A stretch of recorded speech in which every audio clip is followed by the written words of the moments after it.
6. Eh ben, je comprends que vous soyez dépressif avec tout ce qui vous est arrivé. Ouais, on a envie de tout abandonner et puis on réfléchit, hein? On se dit qu'on a sa famille autour de soi, qu'on a... Mon père est mort, ok?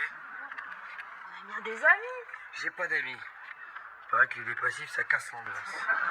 L'important, c'est la santé, hein? Écoute, justement, j'ai pas la santé non plus, je suis fatigué, j'ai besoin de me reposer, ok? Je comprends, je me mets complètement à votre place. Mais si vous voulez, on peut encore parler, si ça peut vous aider. Laissez-moi tranquille, je vous en prie, laissez-moi, s'il vous plaît. Ça, je connais cette situation parce que S'il moi-même, vous plaît, laissez-moi.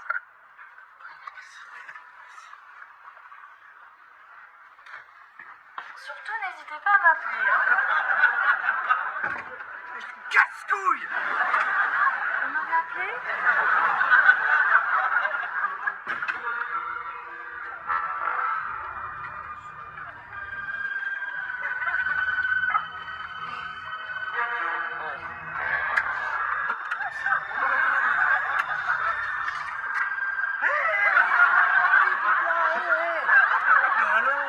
Ça peut tout pour la rééducation, là, hein? Allez, au dodo.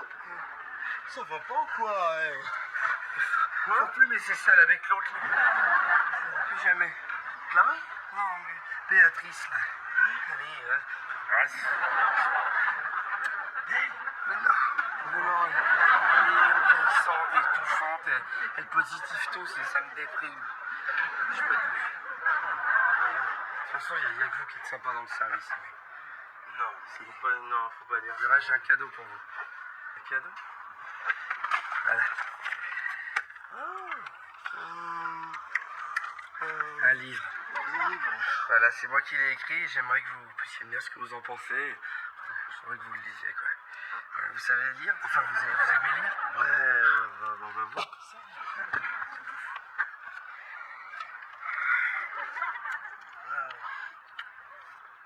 Mon âme est un noir tunnel dans la nuit noire de ma sombre vie.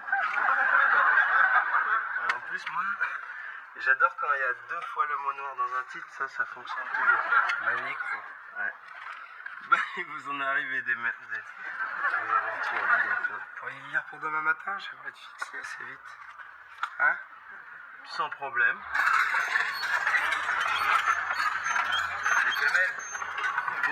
T'as pas un peu d'huile là? Je trouve qu'il grince un peu, Charlie. Faut entendre que je diagnostique. On grince là. À mon avis, c'est la courroie. Sabrine, on entend ton chariot à l'autre bout du couloir. Hein? Alors, tu me fais le plaisir de le ramener au dépôt et tu remplaces sa turbine. Moi je peux pas faire ça, ça va pas ou quoi? Oh, c'est Charlie ça, c'est mon chariot. C'est dans la ville, les meilleurs duos se séparent. Hein? Laurel et Hardy, Simone et Garfunkel, Sabri et Charlie. Je peux pas faire ça, je peux pas abandonner Charlie. Bon, maintenant ça suffit. Tu me ramènes ton ami direct au dépôt, remplacement fissa, et on clôt le dossier. Reçu? C'est pas grave, Sabri, qu'est-ce que t'en as à foutre? Je dois dire, vous vous reverrez en cachette. Ça va pas, t'as rien mangé? Je pensais à Charlie. Tu peux prendre ton petit Suisse? Parce qu'il va refroidir. Qu'est-ce que je devrais dire? Moi, ça fait 3 mois que Jean-Claude m'a pas appelé. Rien, pas une carte postale. À votre avis, c'est mauvais signe? Ça va, c'est une question idiote, c'est bon. Tu as un conseil, Béa. Quitte-le. C'est un pro qui te parle. Un pro? T'as jamais vu aucune fille? Ah oui, sous prétexte que je choisis la discrétion, c'est tout de suite Jamel n'a pas de vues pornographiques. Tu connais Brigitte? Brigitte? Brigitte, l'infirmière en neurologie. Ouais. C'est celle qui a les 2 montres au poignet là. Une qui donne l'ordre de Paris et l'autre c'est une Seiko. La bombe là? Non! Eh ben moi et Brigitte, on fricote. C'est pas vrai. La tête de ma mère. Tu nous la présentes quand? Pas de suite. Parce que comme parce que là, je vais la quitter, elle m'a énervé, elle m'a trop vénéré là. Dès que je la vois, je la quitte direct. Bon, Marc, si tu veux faire vite, ça tombe bien, hein. Il y a un bras avec deux montres qui viennent commander un yaourt. Vas-y, là, c'est le moment. Non, pas tout de suite, ça fait ça. Faut pas la plaquer maintenant, c'est pas bien, faut pas pousser. Chaque chose à son temps. C'est bien les mecs, ça, incapables d'assumer leurs actes. Mais je vais pas la quitter dans une cafétéria, il est où le romantiste? Mais Théma, tu veux quoi comme romantiste, quoi? Ouais, moi, je vais te la quitter. Non, Mais arrête, laisse-moi. arrête, non, mais arrête, ça va partir non, ok, maintenant. là, ça va, Dégagez. ça va. C'est bon. Là, je vais la quitter, là. Vas-y.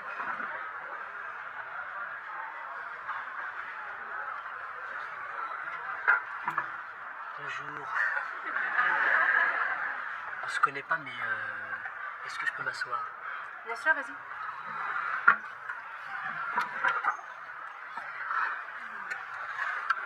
Voilà, comment te dire? J'aimerais, si c'est possible, parce que comme moi j'ai... Tu es en train de me draguer, là? Non, Non. au contraire. Voilà, c'est ridicule, hein, c'est pas facile à dire. Mais j'aimerais savoir si c'est possible que ta main, tu sais, avec ces magnifiques montres, se colle violemment contre ma joue. Ça s'appelle une baffe. ça, Une non baffe. Voilà. Tu peux me coller une baffe? Pardon? Si ça te dérange pas de me coller une baffe, s'il te plaît. Attends, t'es sérieux, là? Oui. Écoute, si tu veux, là, c'est ma pause. Et je pense que si t'as envie qu'on te colle une baffe, je suis sûr que tu vas trouver une très charmante jeune fille qui va te coller une baffe. Je préfère que ce soit toi. Question de feeling. Je trouve que tu as une main à baffe. Et bon, écoute, ça suffit, maintenant tu te casses, ok? Tu veux pas me coller une baffe? Non! Hé, la mégère! Oh! Je dis sarcastique. Espèce de pute, oh! Et de chienne, voilà.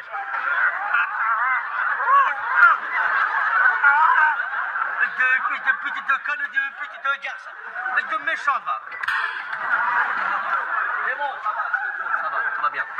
Merci, hein, vraiment, là, tu vas me rendre un fier service. Je ne sais pas comment te remercier. À bientôt.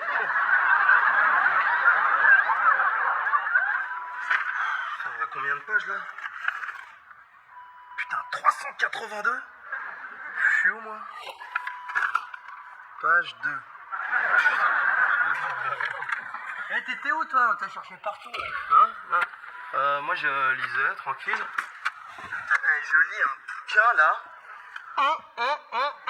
Et depuis quand tu lis, toi? Attends, on n'est pas tous comme toi, hein. On lit tous, hein. C'est quoi le dernier bouquin que t'as lu, toi? Le conte de Richemont Moore. C'est un livre de science-fiction du XIIIe siècle. Ça parle de quoi, ça? Il va américain. Ça, laisse tomber, tu pourrais pas comprendre, je te jure. Tu te la racontes depuis que tu lis des bouquins, toi, ça y est, monsieur. Hop, je lis des bouquins, ça y est, je me la raconte. C'est pas un bouquin qui se raconte, ça. Ça, c'est un bouquin qui se lit, ça. Celui-là, tu le lis, il te donne des frissons, ce bouquin, je te jure. Tu le lis, t'es comme ça.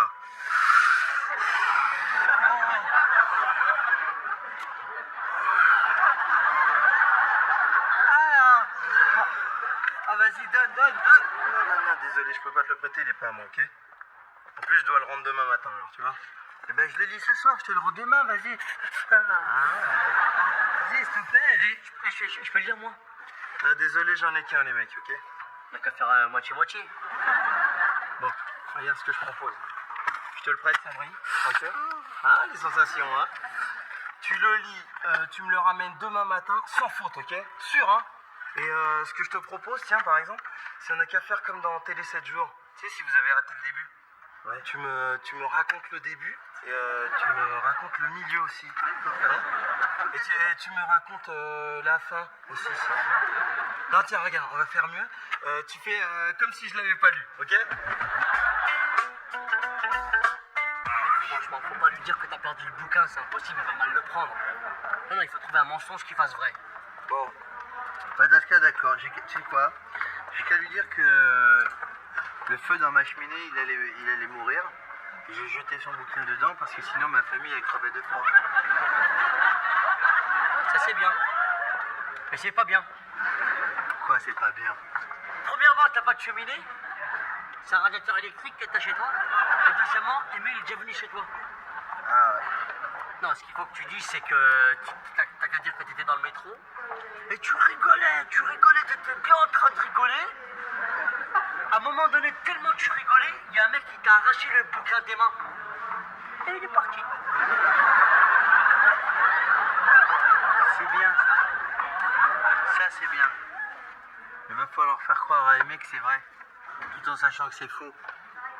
Mais lui ici il croit que c'est vrai alors que c'est pas faux. C'est peut-être vrai, mais il faut bien le jouer. Hein? Heureusement je joue bien moi. Ouais, franchement, toi, t'arraches quand tu fais le mec qui joue mal. Ouais, mais j'arrache aussi quand je joue le mec qui joue bien. Faut être sûr de soi quand je vais jouer. Tu sais, tout est dans le regard comme ça. C'est ça les grands comédiens. Les grands comédiens, c'est dans le regard que tout se passe. C'est vrai, ça va. Dis-moi, tu l'as lu alors? C'est bon? Hein? Qu'est-ce que t'en as pensé? Bien? Non, sûr de soi. Bon, regarde.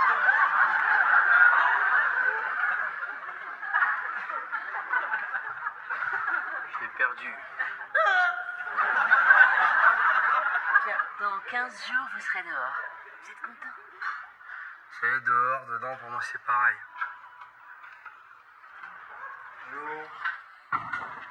Bon, Aimé, tu t'occupes des bandages et après tu administres les médicaments qui sont prescrits sur la feuille de soin.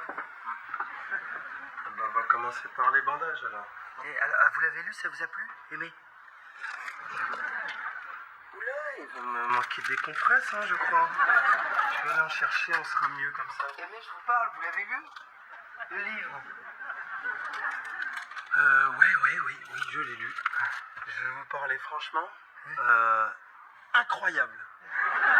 C'est à la fois gai et convivial. C'est un livre qui traite de suicide et du mal de vivre. Vous trouvez ça convivial et gai, vous? Non, c'est-à-dire que c'est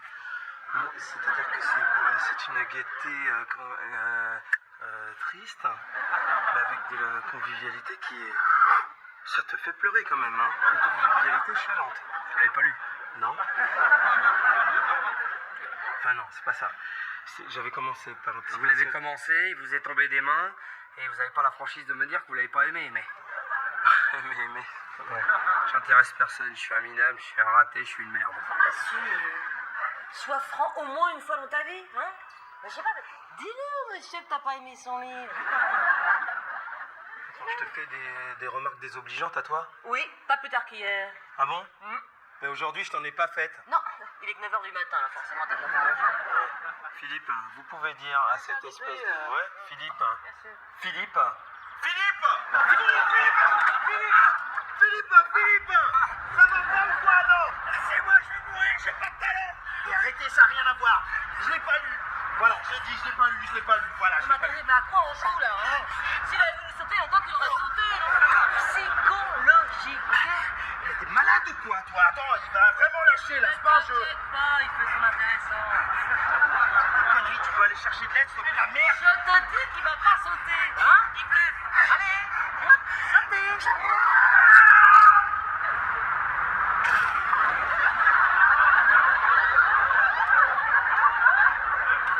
D'habitude, quand ils disent qu'ils vont sauter, ils sautent pas. Oui, non, bien sûr, hein, de manière, un type accroché à une fenêtre comme ça en hurlant « Je vais mourir !» On se dit, il va juste fumer une clope, tranquille. Si t'avais lu son livre, ça serait pas arrivé, hein.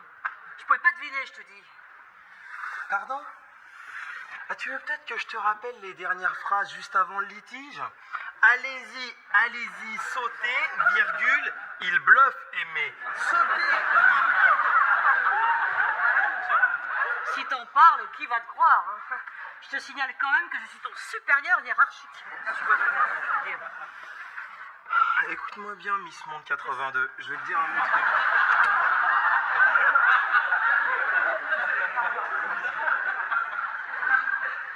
Bonjour, je suis la mère de Philippe.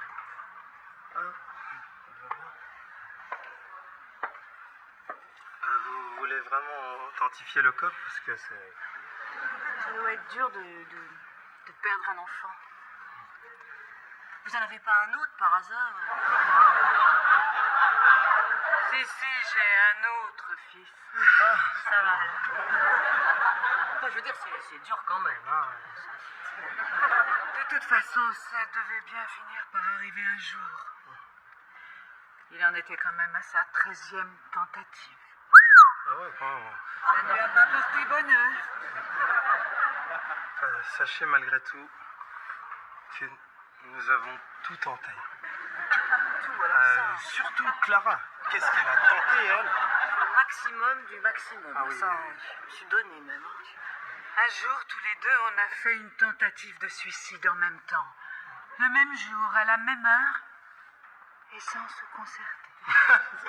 Putain.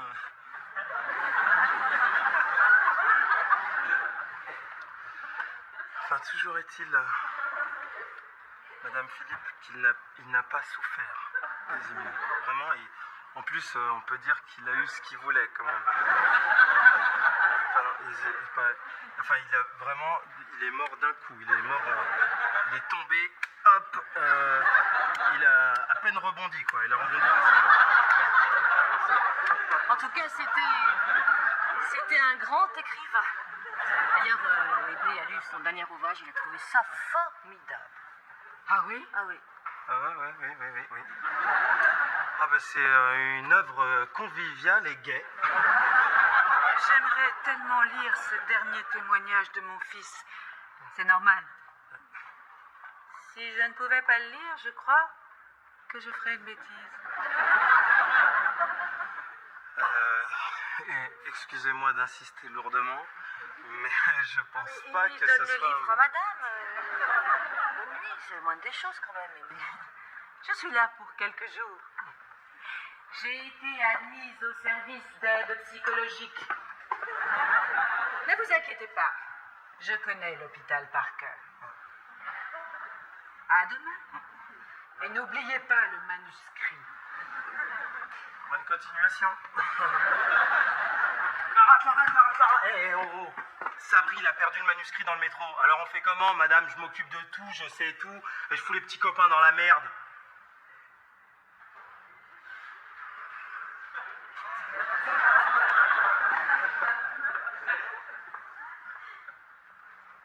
Ah ouais, pas con, j'avais pas pensé. Je peux pas croire que tu te sois mis tout seul dans cette embrouille. Je tenais à te dire que je tenais à m'excuser. Parce que la dernière fois, quand j'étais gêné d'être insulté de la sorte. Jamel, tu as tout pardonné. Mais en tout cas, il fallait oser, hein. Chapeau, tu t'es pas dégonflé. J'en ai encore des sueurs froides, je peux te dire. Je me doute. Mais tu sais, j'aime les mecs comme des plomb. Eh ben, j'ai des sueurs froides avec de la plomb dedans. Qu'est-ce que tu fais ce soir? Tu veux qu'on dîne ensemble? C'est à moi que tu parles. Jamel, tu fais quoi ce soir? Je dîne avec Brigitte. Ah ouais, changement de programme, t'annules, ok? Je t'expliquerai, putain. Ça va pas ou quoi? T'es malade ou quoi? Je sais déjà comment je vais m'habiller. Je vais mettre une chemise blanche, BHL, avec des Stan Smith en cuir. Jamel, j'ai besoin de toi, ok? Understand? Écoute, c'est pas un problème. Attends, s'il a besoin de toi, on se voit demain. Voilà. Qu'est-ce qu'il y a de si important que tu bricoles, toi? Mon jacuzzi a un problème de bulle. Non, mais attends, Jamel, c'est pas grave. Écoute, s'il a besoin de toi, on se voit demain. Non, franchement, c'est pas un problème. Voilà, merci. Mais tu vas pas le croire, il a même pas de jacuzzi, il a même pas de lavabo, lui. Qu'est-ce qu'il va... Qu'est-ce que tu vas croire? Il ment. On se voit demain, d'accord? Voilà, à demain, au revoir. Mais t'es content? T'as vu ce que tu viens de faire, là? Écoute-moi, Jamel, si tout se passe bien, à 11h, on a fini. Ok? Attends, mais c'est pas parce que toi, tu tapes des meufs à tire-larigot que tu crois que tout le monde se tape des meufs à tire-larigot?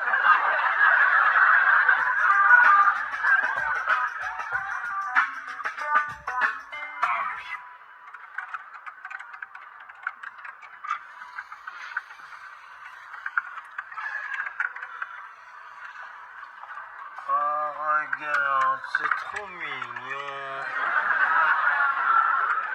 Ils ont bien travaillé, les petits? Ils ont chacun écrit leur chapitre. Tiens. Tu veux que je prenne le relais, si tu veux? Non, c'est bon, j'ai plus que 2 pages à taper. Je voulais quand même m'excuser pour toute cette histoire. Hein. Parce que parfois, mes mots ils dépassent un petit peu mes pensées. Et, c'est quand même un peu de ma faute, quoi. Tout. Mais non, dis pas ça, j'ai ma grande part de responsabilité. Ouais, c'est vrai quand même aussi. De toute façon, si on n'avait pas réécrit le bouquin, on perdait aussi la mer, alors. Je me posais une question à la machine à café tout à l'heure. Je me disais, ça doit faire quand même bizarre d'avoir la responsabilité d'avoir tué quelqu'un, non? Attends, tu déconnes ou quoi, là? Pourquoi? Ils ont tous un grain dans la famille, t'as pas compris ça? T'es complètement con ou quoi? Eh, ta gueule, hein? Tu vas me parler sur un autre ton, ok, maintenant? Mieux. Ouais? J'arrête de te parler et tu finis de taper tout seul. Ah ouais? Dégage. Si je veux, ok? Hein? Casse-couille, celle-là! Quelqu'un m'a appelé? C'est pas vrai. Cette nuit, t'as écrit un livre avec ton pote? Ouais. Je me demande même si je vais pas lâcher l'hôpital définitivement. Pour me lancer dans la littérature. Attends, tu l'as pas écrit tout seul. Ouais, mais les grandes lignes, c'est principalement moi. Bon, qu'est-ce qu'on fait ce soir? On se voit ou t'as un dictionnaire à écrire? Où tu veux. Quand tu veux. Même tout de suite. Tiens, voilà Google. Elle te colle encore, elle, là? Pour une fois qu'une séparation se fasse en douceur, ça sert à rien de... Tu vois pas qu'il t'aime plus? C'est fini, là, il faut partir. Pourquoi tu t'accroches comme ça? Ça sert à rien, hein? Allez, c'est bon, allez, casse-toi, là, dégage. Allez, dégagez, madame, il faut partir maintenant. Allez, sortez d'ici. S'il te plaît, s'il Prenez te la plaît, porte. s'il te- Allez, sortez, dégage. Écoute, Jamel, je t'aime bien, mais là... Eh ben voilà, très bien, casse-toi, rentre. Brigitte, Allez, rentre. non, Brigitte. Rentre. Première à droite, gauche, droite. Et tu arrêtes.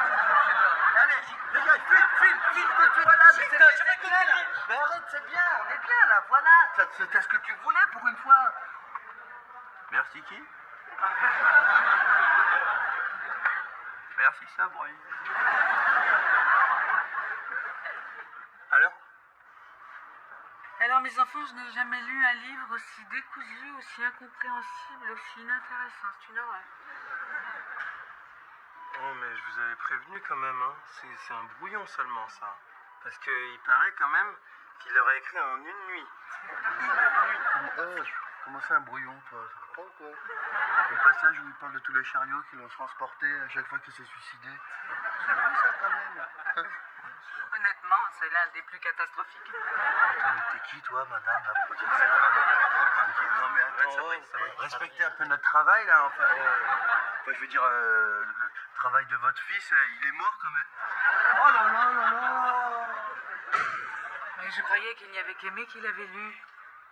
C'est-à-dire que... Aimé, l'a tellement aimé que... Il en a parlé à tout le monde autour de lui. Et le passage là où il dit qu'il est sorti avec une infirmière alors qu'il n'était pas sorti avec elle. Et qu'après ils sont sortis ensemble alors qu'il s'était rien passé du tout. C'est bien ça quand même comme passage, madame. Autant le passage des chariots est catastrophique, autant celui-ci est incompréhensible. Ça, moi, je peux pas te donner tort là-dessus.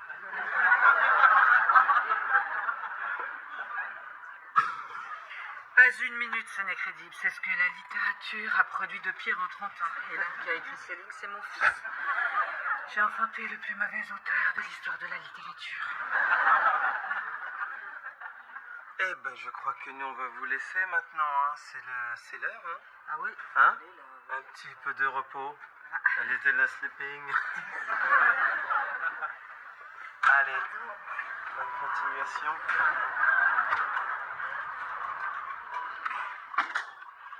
Quelle vie de merde.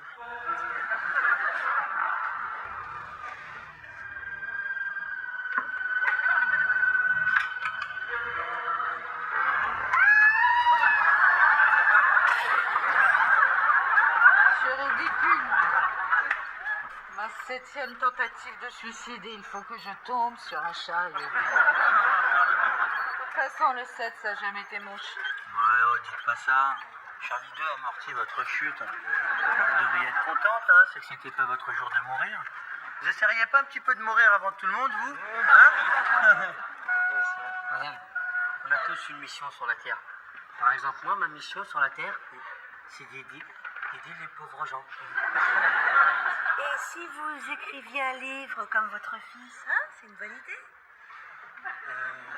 Non, Clara, je pense pas que ce soit une bonne idée, ça. C'est limite boulette. Écrire un livre? C'est pas bête. Ça vous dirait d'être mes premiers lecteurs?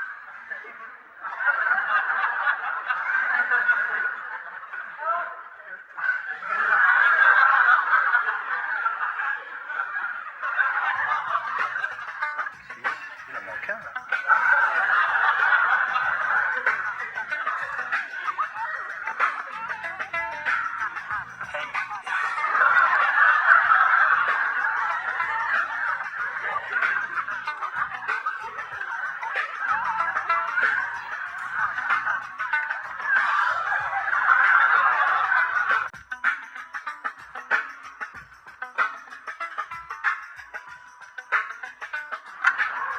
Franchement, 100% respect pour ceux qui donnent leur sang gratuit. Parce que moi, à moins de 5 queues le litre, je lâche pas mon sang. Là, moi, je vois pas où est le mérite, franchement. Personne ne les oblige. Attends, écoute. Je vais dire un truc. Moi, je donne mon sang 2 fois par an. J'ai jamais demandé d'argent en échange, hein. Oui, t'es vraiment un mec bien, toi. Hein. Tu sais que moi, je fais ça juste pour le plaisir. Hein? Il m'arrive même des fois, juste pour délirer le week-end, de me faire des petites prises de sang. Après, je jette le sang dans l'évier. Non, c'est vrai. C'est vrai. J'ai jeté 6 litres la dernière fois. La télé vient d'arriver, je compte sur vous pour être irréprochable. Comme d'habitude pour ma part. Justement, pas comme d'habitude. Apparemment, tu l'as mal pris quand je te disais que je te trouvais maigrichonne. C'est quoi tous ces sandwichs, hein? Pour la prise de sang. Ah. Bah, autant te prévenir, hein. Pour faire un garrot, ils seront trop courts. Allez, pour faire une piqûre, ils sont assez pointus, regarde. Ouais, c'est pointu. Mais par contre, pour prendre des forces après une bonne prise de sang, ils ont la mensuration idéale. De toute façon, moi, j'en ai rien à foutre. Je mange pas de porc. Je suis désolé, je peux pas. Regardez, pas de hello. Désolé. Slip, chaussettes, on pique.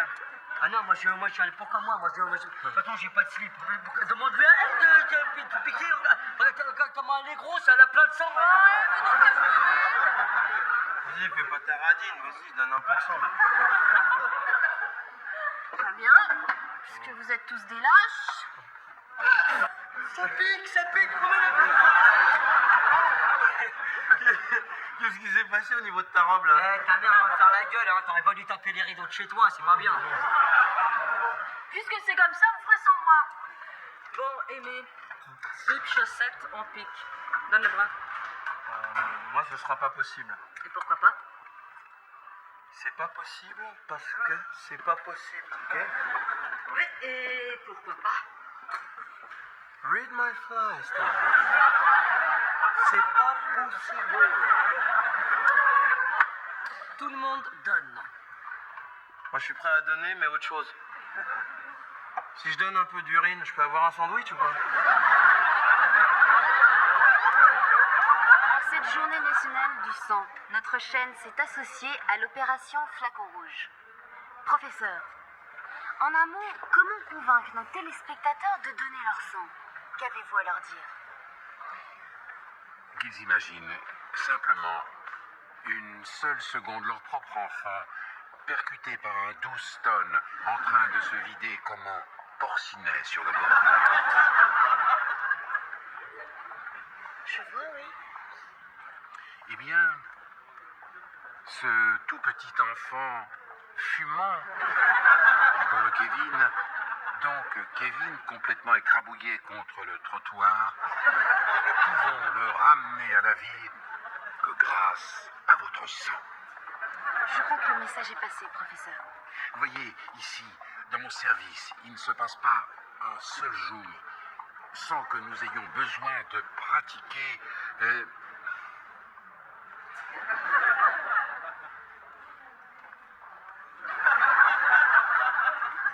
Mais oui, ce système-là de tuyaux pleins de sang qu'on plante dans le bras. Transfusion, professeur. Transfusion, je le savais. Il le savait, je suis témoin. Donc, cette transfusion, vous voulez dire à ce connard.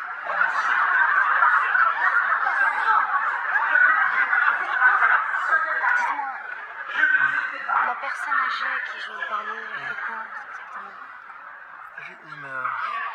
Il a toujours été là. Hein. Je sais pas trop ce qu'il fait.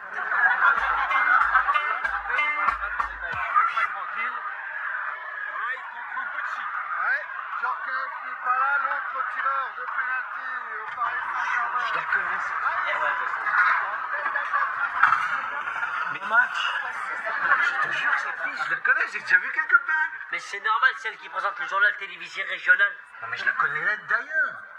Ouais, j'ai oublié de te dire. Elle a aussi fait des petits films dont elle n'est pas très très fière. Des films avec des ustensiles, des accessoires. Je la connais. Ouais, je sais que tu la connais. Je sais bien. Tu me crois pas. S'il vous plaît, en match. Si, ma parole, je crois.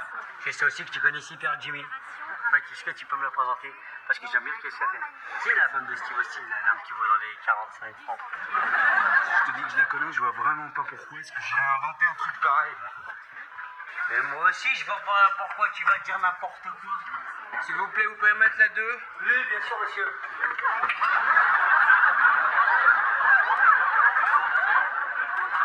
Et n'oubliez pas que tous les centres hospitaliers de la région comptent sur votre générosité.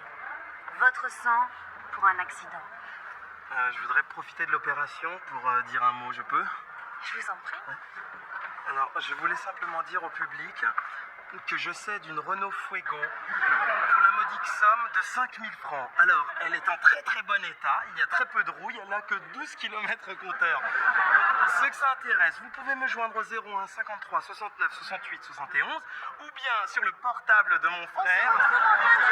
63 50. Vous croyez qu'ils ont eu le numéro de mon frère ou pas? Je sais pas. Connard. Aimé, Alors, j'étais comment là? Entre deux petites annonces, il te reste un petit peu de temps évidemment. Est-ce que tu pourras aller faire ta prise de sang? T'auras même droit à un sandwich. Un sandwich? Non merci, j'en ai déjà mangé 3 aujourd'hui, je suis ballonné, regarde. Tu sais que tu es le seul du service à ne pas avoir donné? Ah, j'ai compris. Toi, tu veux absolument un échantillon de mon corps, hein, mignonne? À moins que ce soit mon ADN qui t'excite. T'es vraiment barré. T'es complètement barré. Je te laisse jusqu'à la fin de la matinée pour donner ton sang. Ok? Donner mon sang, eh. Tu crois que c'est mon métier, donner? Moi, mon métier, c'est de prélever, ok? Prélever. Read my sleep. Préleving. Je te dis, je connais, moi. Excusez-moi, madame, je cherche la journaliste qui fait le documentaire sur l'hôpital. C'est moi, ouais. Ouais. Vous êtes beaucoup moins ressemblante que naturelle, puis vous faites plus petite qu'à la télévision. Merci, ouais. Madame, vous savez quoi? Il a dit que vous connaissez hyper bien, que même vous aviez fait du Ouais, c'est pas vrai. Si, c'est vrai, t'as dit ça à un moment, il a dit que vous aviez fait de la forêt avec des... Ouais, vraiment, mon visage, il vous dit rien. Non, rien, ça me rappelle juste qu'il faut que j'amène mon chien chez le vétérinaire. Oh non, non! Mais c'est pas bien de dire ça, madame! C'est des vétérinaires comme... C'est pas un chien! Allez, Rex, on y va, allez, viens!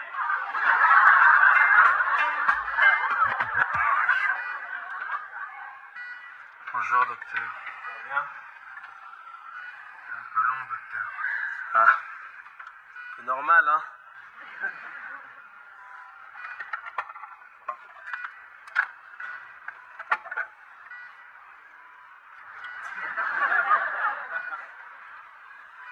Voilà.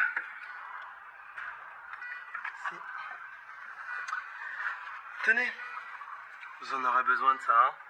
Allez, Merci, docteur. un bon sandwich. Vous m'en remettez un litre? Regardez, allez. Encore merci, docteur. C'est mon métier.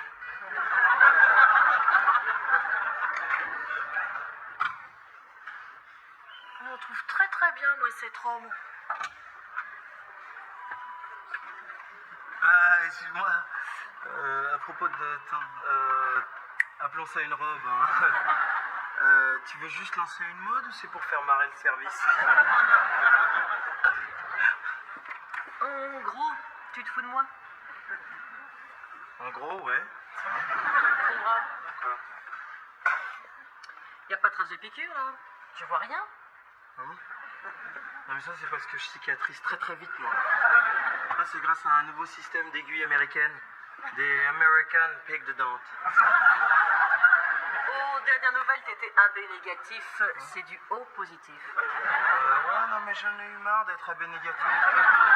Je te jure, et puis au plus c'était plus branché en plus en ce moment. Bien, en très gros, tu te fous vraiment de moi, quoi. Je te laisse une... T'as pas encore donné? J'aimerais pas être à ta place, hein. Ça pique.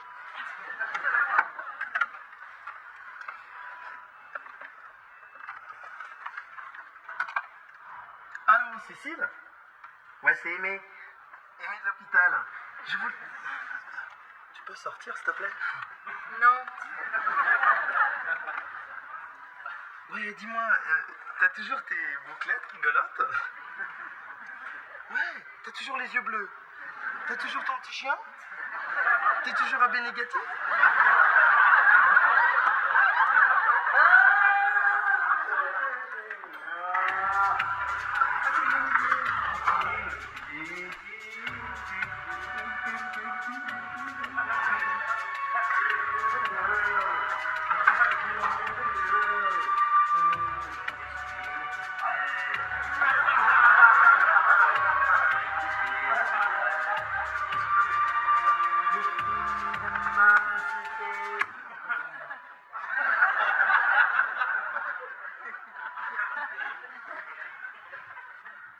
Ton patron.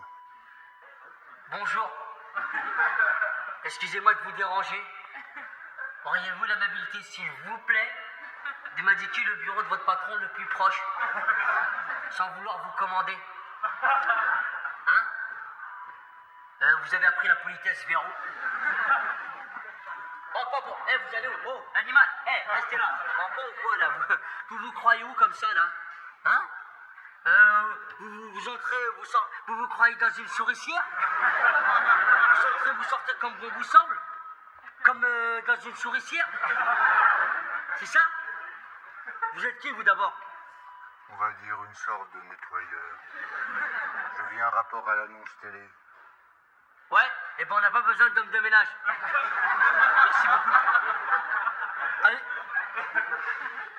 Vous pouvez partir, s'il vous plaît. Allez, pas la peine de me regarder comme ça, je n'ai rien à foutre. Vous rentrez. C'est parce que vous êtes fort, c'est tout, hein, c'est pour ça.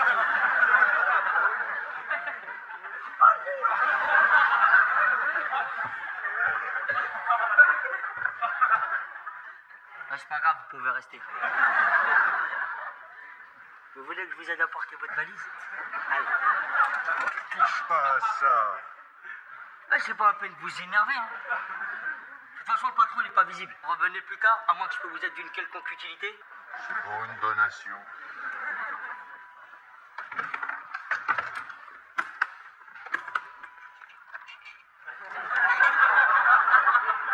Mais il doit plus vous rester une seule goutte. Vous voulez pas une madeleine pour récupérer?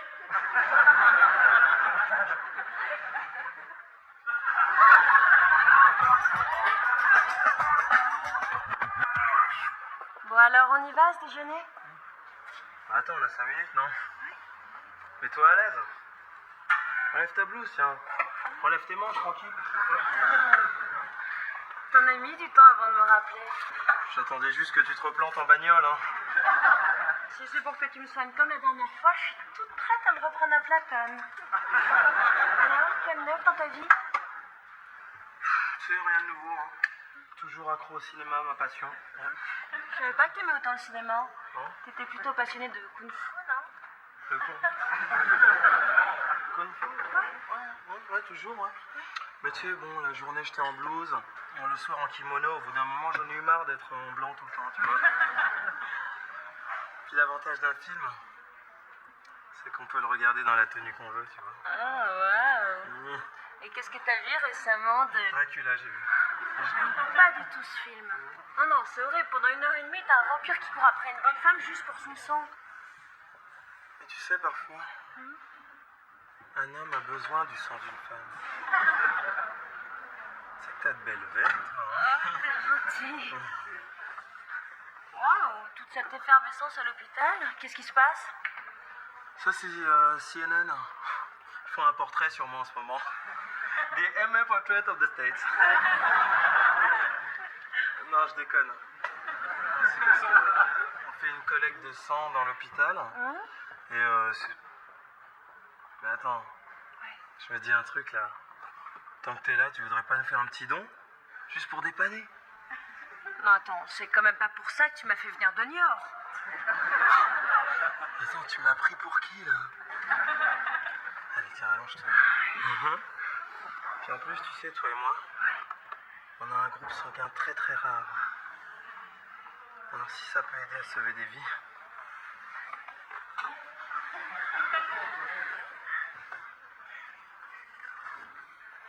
Laissez-moi deviner. Vous êtes une ex, vous venez de loin, vous êtes AB négatif. Ah bon? Comme par hasard. Pas mal, écoute. Regarde, on peut aussi aller dîner si tu veux. Non, Cécile, s'il te plaît. Aimé, faut que je te parle. Tout de suite maintenant, parce que j'ai un petit problème à régler. Aimé, Oui. je suis foutu.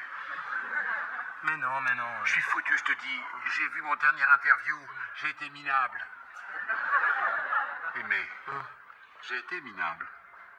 Oui, mais le public est tellement habitué à voir n'importe quoi, ça passe, y a pas de problème. Merci, Aimé. Ah, professeur, il y a quelque chose qui va pas. Enfin, voyez vous-même, c'est très inconfortable. Ah, vous aussi, vous voulez m'apprendre mon métier? Qu'est-ce que vous croyez?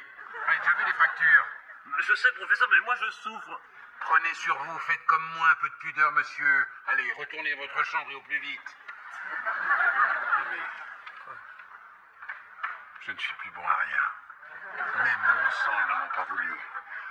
Ils ont dit qu'il avait dépassé la date limite. Ah non, dites pas ça. On va fermer, mais...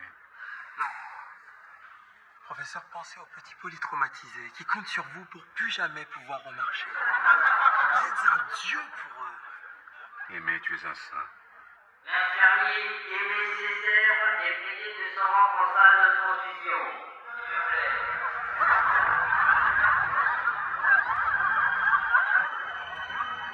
Alors si je comprends bien, vous êtes représentant Morgane Viton. On peut dire ça. Mais je sais pas où je vous ai déjà vu, vous. J'ai déjà vu votre gueule quelque part.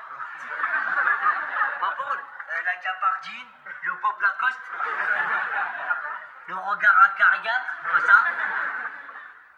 Vous n'êtes pas de la famille de Jeanne Moreau? Et sinon, vous avez toutes les sortes d'organes vitaux. Pratiquement tout. Et vous avez des foies de volaille. Je ne traite que l'homme. Jamel, ça y est, j'ai retrouvé d'où je la connaissais.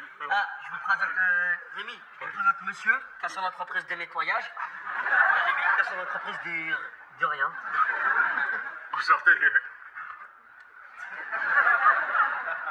Tiens, regarde. Des réfugiés du Cambodge. Ah, les pauvres, ils ont pas de chaussures. Mais non! Mais c'est moi, il y a 10 ans, dans le restaurant vietnamien de papa. Et à côté, là, c'est la journaliste Catherine Levert. Et on était ensemble tous les deux au collège. Ouais, et depuis, elle a perdu quelques centimètres. Parce que là, sur la photo, elle fait pas moins d'1m80. Mais non, mais ça n'a rien à voir. C'est une histoire d'image. Tu sais bien, aujourd'hui, ça veut rien dire, les images. Regarde, je sais pas moi, Pépé Dera et Castro, Sandrine Ferrer et Laurent Boyer. Pourquoi personne ne me croit jamais? Mais comment on peut perdre 20 cm en l'espace de 10 ans? 10 ans, moi je fais ça en 10 minutes.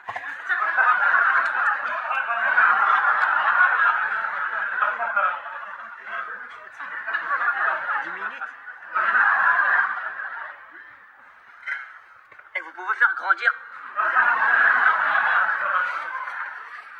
Eh mais je dis pas ça pour moi, hein. J'en ai rien à foutre, moi ça va, moi je fais dans les 1m80. 54, je mesure 65 kilos. Je suis très bien dans... C'est pas pour moi, c'est pour mon ami Kader. Kader Ben Sultan, il habite dans le Val d'Oise. Comme c'est un petit, on l'appelle toujours Kader le petit, il a les boules. Pouvez-nous la garder? Oh là là! Elle est toute française du visage! Encore un qui s'est décroché, c'est la robe de Niort. On attend du AB négatif pour l'opérer. Comment on va trouver du AB négatif? T'es marrant, toi, c'est bon. AB négatif, ça se trouve.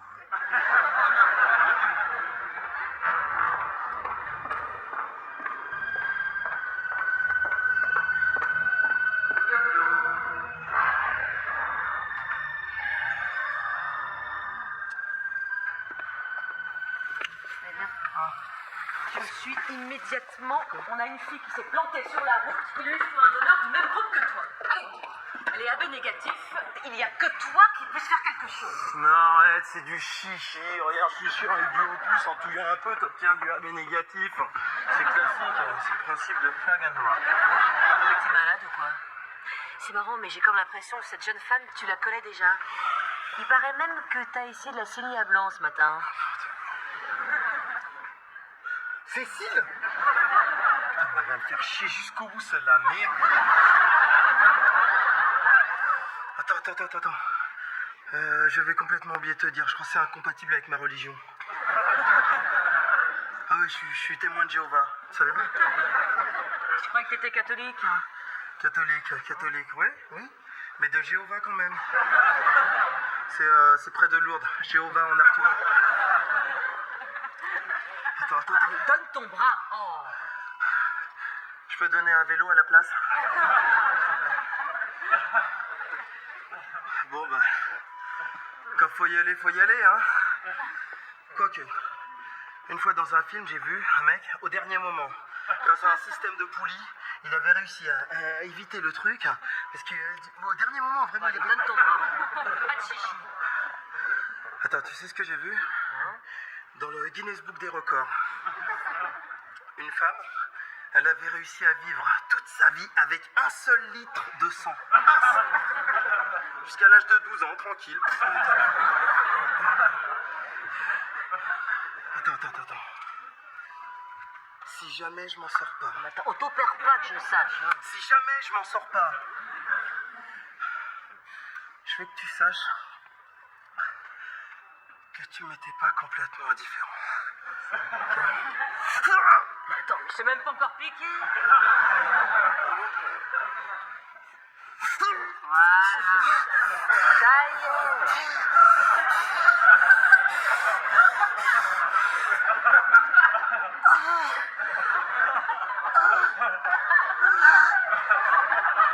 La vie m'abandonne.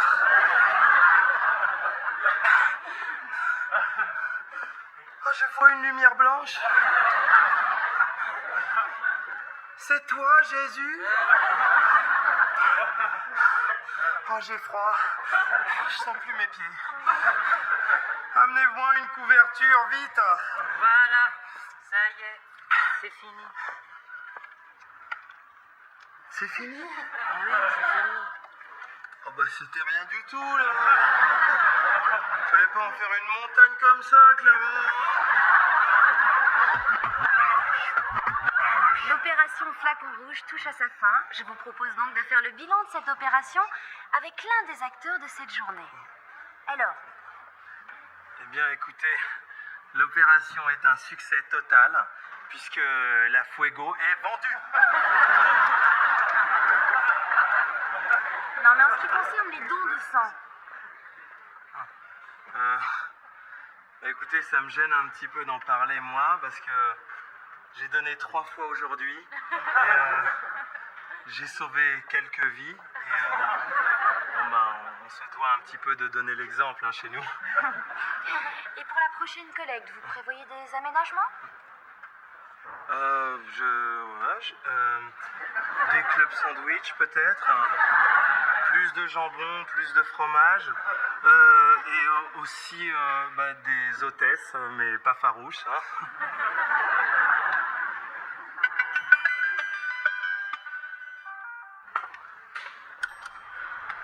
Bon alors, on va passer la soirée dans ce trou à rats, non?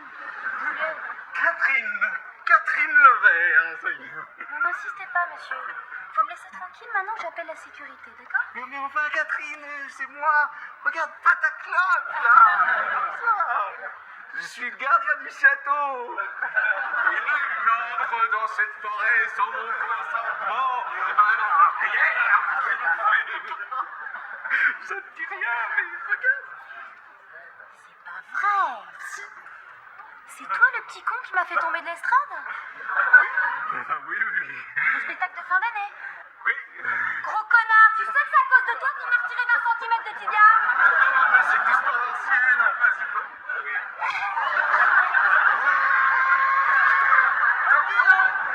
Il dit que ça connaissait.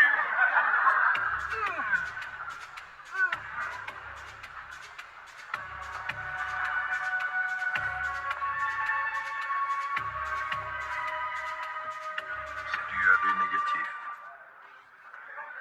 Mais vous l'avez trouvé vers où? Un bénévole dans la rue. Eh, mais vous savez qu'on peut se faire de l'oseille, moi et vous, grâce à tous vos organes vitaux. Parce que là, moi, je vous explique. Parce que je connais plein de gens qui ont besoin d'organes vitaux. Mon oncle Lydia, il lui manque à peu près 1,50 m d'intestin grêle. J'ai ma soeur, elle n'a pas de cerveau, si c'est possible. J'ai encore quoi? Mon copain Kader. Hop, il a tout son système capillaire, il est foutu. Il ne voit pas de l'œil gauche en plus en même temps. Si vous voulez nous faire on fait un lot. Hop, après si on en a beaucoup, on va à Rungis. On vend ça en gros de micro. Ma parole, on se fait de l'oseille. Et si vraiment ça marche. Le jour se levait à peine sur les grands bâtiments de briques et de verre de l'hôpital, baignant les longs couloirs d'une lumière pâle et rassurante. Dans une chambre située au bout du couloir du service de médecine générale, l'atmosphère était empreinte d'une mélancolie douce. Le patient, assis au bord de son lit, fixait le vide avec une lassitude apparente. Face à lui, Aimé, l'infirmier au grand cœur mais à la maladresse légendaire, tentait d'apporter un réconfort à sa manière. Il posa une main bienveillante sur l'épaule du malade et commença à parler d'une voix feutrée, teintée d'une sincère empathie. Il dit qu'il comprenait parfaitement la situation, qu'il comprenait qu'on puisse être dépressif avec tout ce qui pouvait arriver dans une existence humaine. Selon lui, il était tout à fait naturel d'avoir parfois envie de tout abandonner, de baisser les bras face aux obstacles, mais qu'ensuite, après mûre réflexion, on se reprenait. On se disait que la vie valait la peine d'être vécue, surtout quand on pensait à sa famille, à tous ces gens aimants qui se trouvaient autour de soi pour vous soutenir. Le patient leva alors des yeux fatigués vers l'infirmier et répondit d'un ton monocorde que son père était mort, balayant ainsi d'un revers de main l'argument familial. Aimé, ne se démontant pas pour autant, chercha immédiatement une autre source de réconfort et suggéra que si la famille manquait, il y avait sûrement des amis fidèles sur qui compter. Le malade laissa échapper un soupir avant de préciser qu'il n'avait pas d'amis non plus. Aimé hocha la tête, un sourire un peu embarrassé aux lèvres, confessant qu'il était vrai que les personnes dépressives avaient parfois tendance à casser l'ambiance générale, mais il insista sur le fait que l'important dans l'existence restait la santé. Le patient, ironie du sort, rétorqua aussitôt que justement, il n'avait pas la santé non plus. Il se déclara profondément fatigué et exprima le besoin impérieux de se reposer, de s'isoler du tumulte du monde. Aimé affirma qu'il comprenait tout à fait, qu'il se mettait complètement à sa place, ressentant chaque blessure de son âme. Cependant, mu par un élan de générosité humaine, il proposa de rester encore un peu pour parler, si cela pouvait aider le moins du monde à surmonter cette mauvaise passe.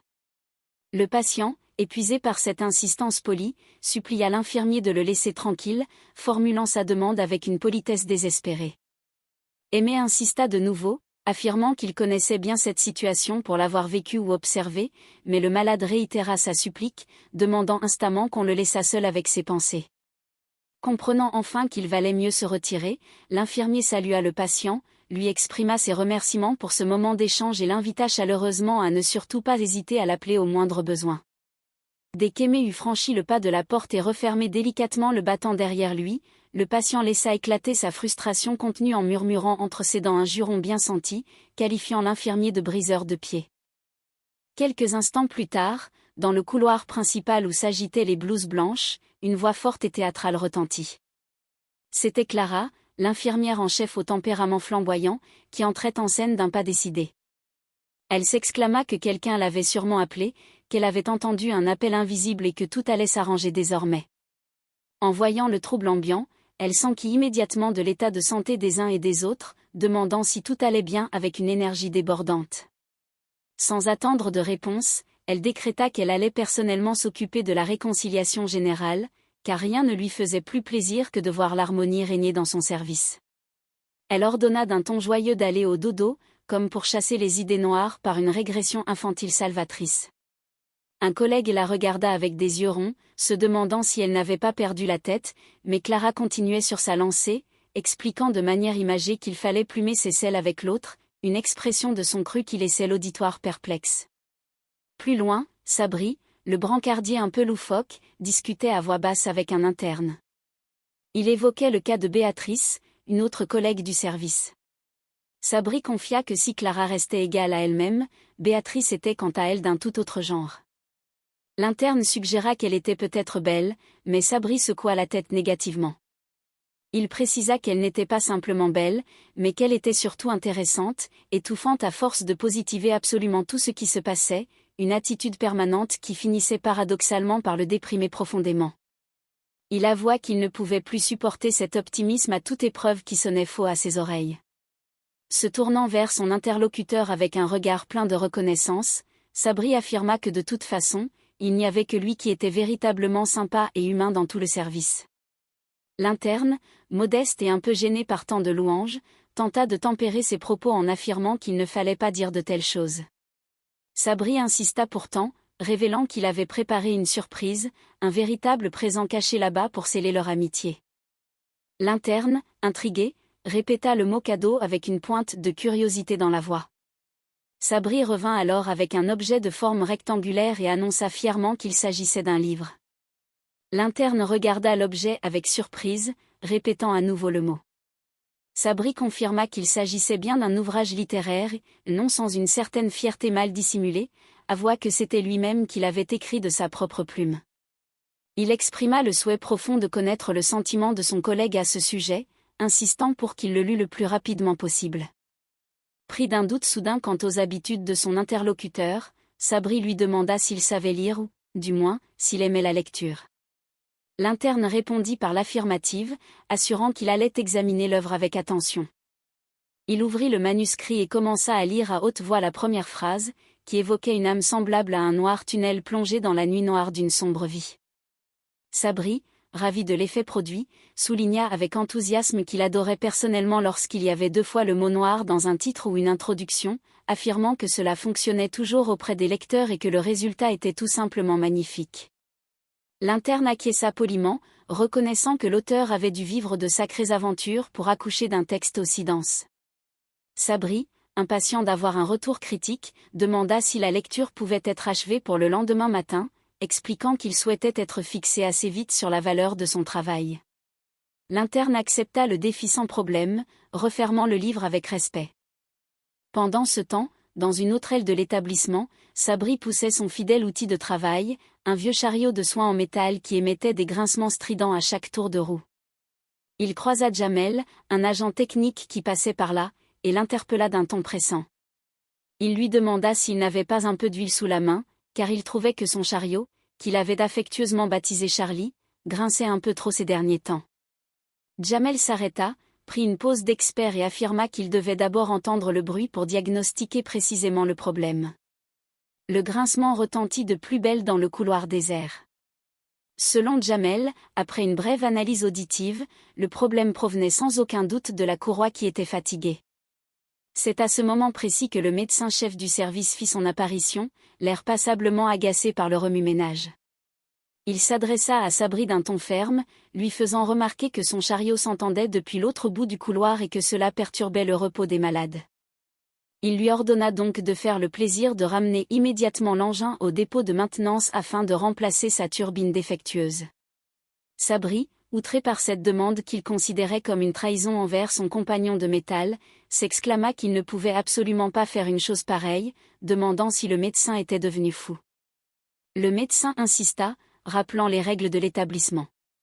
Sabri tenta alors de défendre son point de vue avec philosophie, expliquant que dans l'histoire du monde, les plus grands duos finissaient toujours par se séparer un jour ou l'autre. Il cita en exemple Laurel et Hardy, le célèbre duo musical Simon et Garfunkel, et enfin le tandem indissociable formé par Sabri et Charlie. Il réitéra son refus d'abandonner son outil de travail au milieu du couloir. Le supérieur, perdant patience, haussa la voix et déclara que la plaisanterie avait assez duré. Il ordonna à Sabri de ramener son ami, de faire directement au dépôt sans plus attendre, d'effectuer le remplacement rapidement et de clore définitivement ce dossier ridicule. Sabri, la mort dans l'âme, se résigna et répondit que le message était reçu 5 sur 5. Un peu plus tard, à la cafétéria de l'hôpital, Sabri était assis devant son plateau repas, l'air sombre et le regard perdu dans le vide. Un collègue tenta de le réconforter en lui disant que ce n'était pas grave, qu'il ne fallait pas attacher autant d'importance à un simple chariot de métal et que de toute manière, il finirait par se revoir en cachette à l'abri des regards indiscrets du personnel de direction. Constatant que Sabri n'avait pas touché à sa nourriture, le collègue lui fit remarquer qu'il n'avait rien mangé du tout et l'invita chaleureusement à prendre au moins son petit dessert, un petit suisse, avant que celui-ci ne se réchauffât et ne perdît de sa fraîcheur. Sabri soupira, avouant qu'il ne pouvait penser à rien d'autre qu'à Charlie. Une infirmière assise à la même table profita de l'occasion pour confier ses propres peines de cœur, demandant ce qu'elle devrait dire de son côté, elle dont le fiancé, Jean-Claude, n'avait pas donné le moindre signe de vie depuis 3 longs mois. Elle précisa qu'elle n'avait reçu ni un appel téléphonique, ni même une simple carte postale de vacances. Elle se tourna vers l'assemblée pour demander si, à leur avis, ce silence prolongé était le signe d'un mauvais présage pour leur avenir de couple. Se reprenant aussitôt, elle admit que sa question était sans doute idiote et décida de changer de sujet, proposant de donner un bon conseil à ses camarades. Jamel, qui venait d'arriver avec son plateau, intervint dans la conversation pour revendiquer une certaine expertise en matière de relations amoureuses. Un collègue le taquina immédiatement, soulignant qu'il se prétendait professionnel alors qu'on ne l'avait jamais vu en compagnie d'une jeune femme dans l'enceinte de l'établissement. Jamel se défendit avec véhémence, expliquant que s'il choisissait délibérément la discrétion pour préserver sa vie privée, cela ne signifiait pas pour autant qu'il menait une existence sentimentale inexistante. Pour prouver ses dires, il demanda s'il connaissait Brigitte. Devant les regards interrogateurs, il apporta des précisions, expliquant qu'il s'agissait de Brigitte, l'infirmière en chef du service de neurologie, celle qui avait la particularité physique ou stylistique de porter 2 montres au poignet en permanence. Il expliqua que l'une des montres donnait l'heure exacte de Paris tandis que l'autre appartenait à une temporalité psychologique qui lui était propre. Un collègue s'exclama, reconnaissant enfin la jeune femme et la qualifiant de véritable splendeur. Jamel, fier de son effet, confirma d'un hochement de tête que lui et cette splendide Brigitte fricotaient ensemble depuis quelque temps déjà. Devant l'incrédulité de ses camarades, il jura sur la tête de sa mère que ses propos étaient d'une vérité absolue. Les collègues, curieux, lui demandèrent alors quand il comptait la leur présenter officiellement. Jamel fit une moue hésitante, répondant que ce ne serait pas pour tout de suite. Il expliqua, à la surprise générale, qu'il avait en réalité l'intention de la quitter incessamment, car elle commençait à l'énerver sérieusement. Selon lui, elle éprouvait une vénération beaucoup trop excessive à son égard, ce qui finissait par l'étouffer au quotidien. Il affirma avec assurance que dès qu'il croiserait son regard à nouveau, il mettrait un terme définitif à leur liaison sans hésiter. Marc, un autre employé de l'hôpital qui observait la scène, intervint alors avec un grand sourire ironique. Il fit remarquer à Jamel que s'il souhaitait agir rapidement, l'occasion idéale venait de se présenter à lui.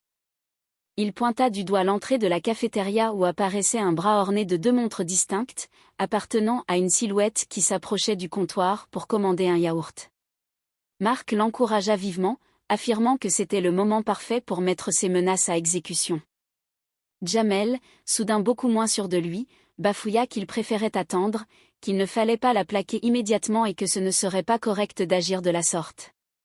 Les collègues se moquèrent gentiment de lui, affirmant que c'était typique des hommes d'être incapables d'assumer leurs actes de courage face aux situations délicates. Jamel se défendit en affirmant qu'il refusait simplement de rompre dans un lieu aussi commun qu'une cafétéria d'hôpital, invoquant le respect du romantisme le plus pur. Ses amis le poussèrent au défi, lui demandant quel genre de romantisme il comptait inventer pour une rupture. Piqué au vif dans son orgueil, Jamel se leva d'un bond, déclarant qu'il allait lui annoncer la nouvelle sur le champ. Ses amis tentèrent de le retenir, lui criant d'arrêter sa folie, mais Jamel prit une grande inspiration, ordonna à ses camarades de s'éloigner et de dégager l'espace pour le laisser agir en homme libre. Il s'approcha de la table où la jeune femme venait de s'installer. Jamel prit une voix douce et polie, saluant la jeune femme avant de lui faire remarquer qu'ils ne se connaissaient pas encore personnellement. Il lui demanda respectueusement s'il avait l'autorisation de s'asseoir en sa compagnie. La jeune femme, surprise mais polie, l'invita à s'installer d'un geste de la main. Jamel commença à bafouiller, expliquant qu'il ne savait pas trop comment formuler sa pensée, que la situation était pour le moins délicate. La jeune femme l'interrompit avec un sourire amusé, lui demandant s'il était tout simplement en train de tenter de la draguer au milieu de la cafétéria.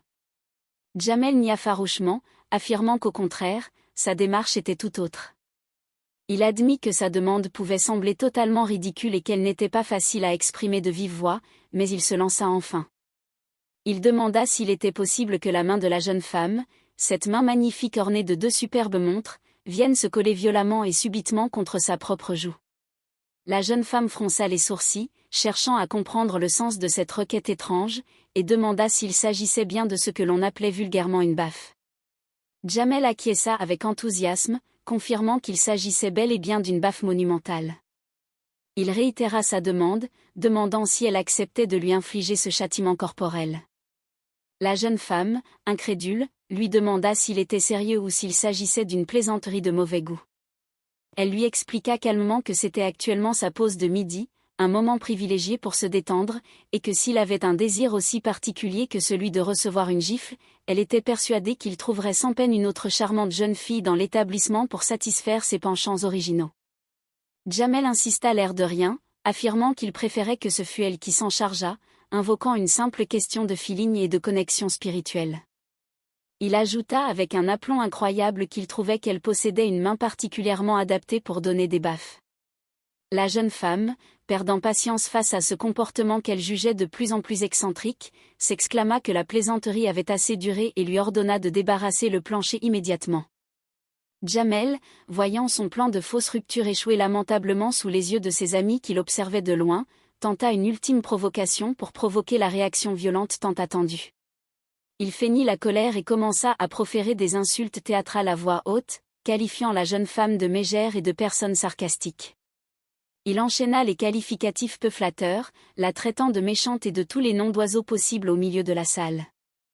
Sentant que la situation tournait au ridicule, il s'interrompit brusquement, reprit son calme et affirma d'un ton détaché que tout allait bien et que la situation était parfaitement sous contrôle.